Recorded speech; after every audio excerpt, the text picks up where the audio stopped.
State capture is a criminal offence.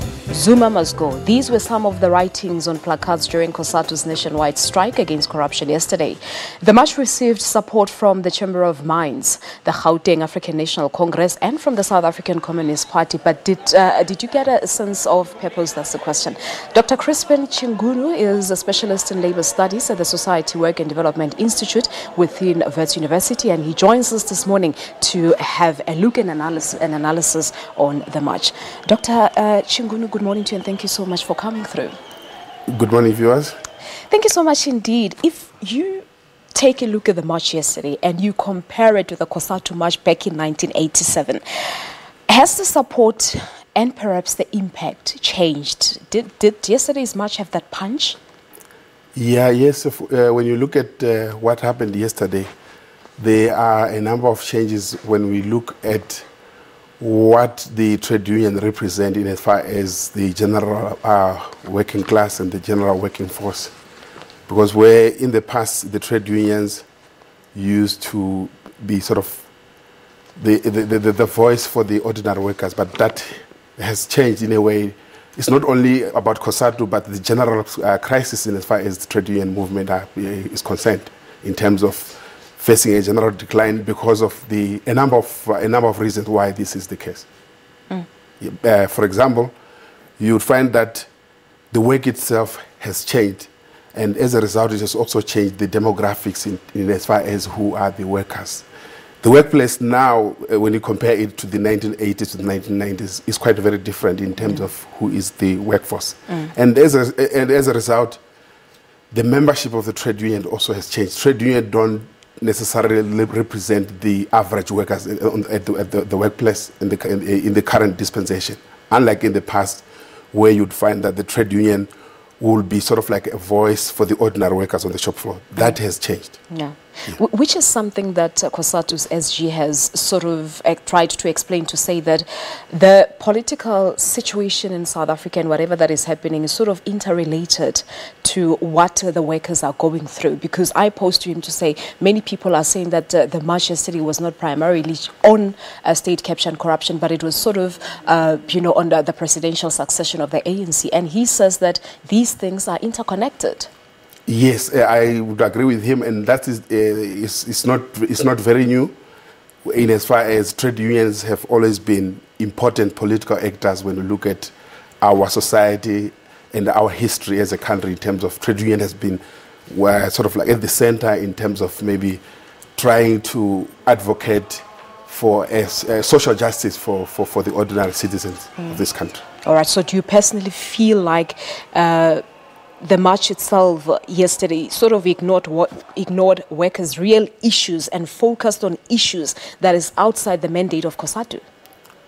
But the problem is like when you talk about trade unions, when you talk about Cosatu, it's sort of like there's a disconnect from the average workers on the shop floor.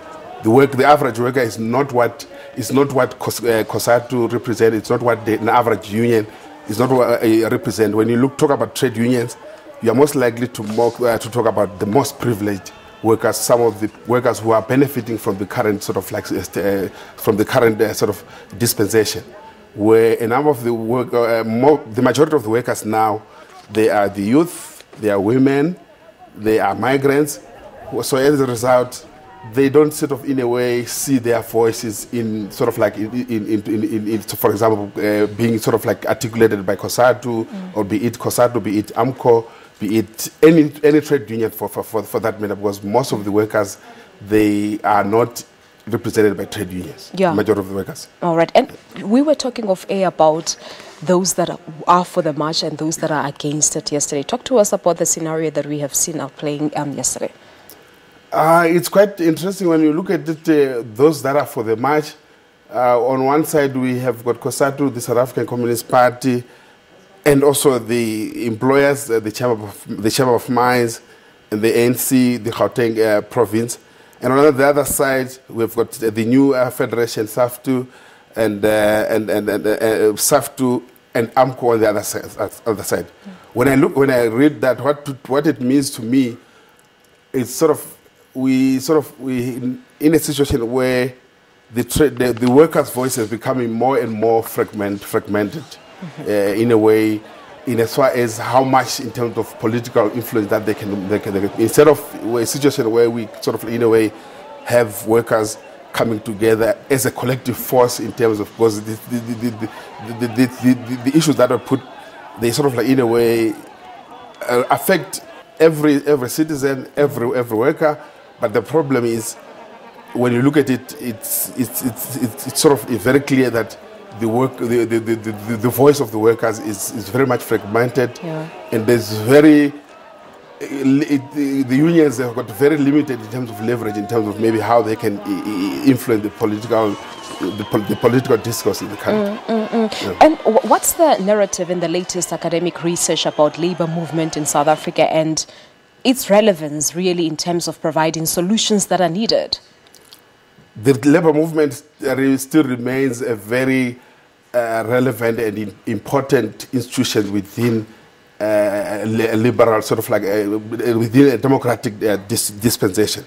But however, it has been in the past 10-15 years, the trade union movement has been going through a general decline, not only in South Africa, but generally globally. They've been facing a challenge in sort of how can they remain relevant to the current generation of workers. In terms of, when you look at the workers on the shop for the demographics, it becomes one of the biggest challenges. That how do the trade union remain sort of relevant to the current sort of workers, sort of the current workers, which are different from 10-15 years ago. All right, now we'll leave it at that for now. Thank you so much. But in terms of the markets, do you think that they were shaken by what happened? Because one economist pointed out that short strikes don't really have much impact on the economy.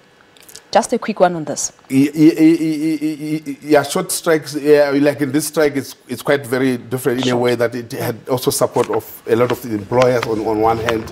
So you find most of the workers maybe who didn't come to work, maybe they took off days or leave days. Yeah. So it really doesn't have that impact. Yeah, it doesn't have All that. All right, yeah. Dr. Chinguno, thank you so much for talking to us, and have a good day. Thank you very much. Well, there you have it, a post-analysis of the Cosatu nationwide strike against state capture and corruption. Reactions, of course, continue to come in, and we'll try our very level best to cover every area for you. That was Dr. Crispen Chinguno, is a labor studies specialist at Society Work and Development Institute at Wits University, analyzing the match for us. We're taking a break here on Morning Live. When we come back, your news at 7. Stay tuned.